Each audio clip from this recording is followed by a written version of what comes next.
And happy 125th birthday, St. Andrew. I'm not quite that old. Although by my calculation, I am 6 months beyond halfway to 125. So I'm doing my best to catch up. What a wonderful evening. It's been a blessing to hear the clergy who served you. And to have served with them. They are all an incredible gift to me. Father Derek, whom I've known mostly by reputation because he was gone from the diocese by the time I got here, though you did preach at Father Ted's ordination to the priesthood, a sermon on Christ the Good Shepherd that I will never forget. And the fruit of his ministry continues. Father George, whom happily over the years I've had the opportunity to meet as Father George and Mary Lou have passed through South Bend. We've gotten together. Deacon Mary Ruth and her incredible servant's heart and servant's hands, and those hearts and hands together have touched countless lives, including yours.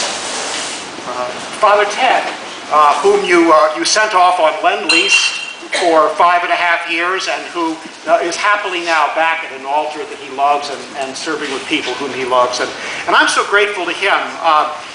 His ministry, in terms of his ordained life, began here, and he was really your missionary to Logansport as Logansport prepared for the next step in its life, and that is a happy, thriving parish, and Father Ted and Diane were an incredible blessing to them.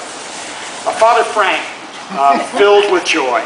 I probably shouldn't wander too far. This is all introduction, by the way, not counting off my time.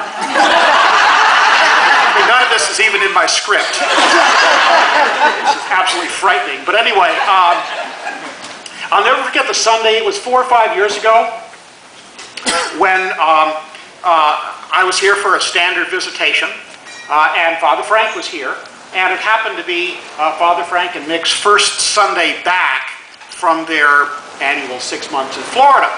Anyway, we got, suited up in the sacristy, and we're walking down the side aisle. And as I walked down the side aisle, I noticed everybody smiling. And I sort of was feeling really good about myself. And oh, they're so happy to see me.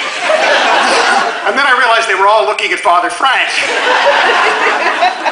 But I think his joy is a great, great gift to you.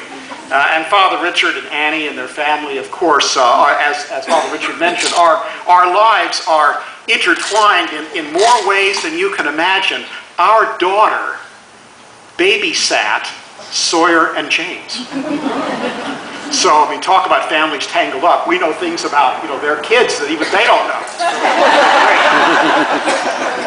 But I'll never forget the day right after I'd been elected bishop. This is still intro.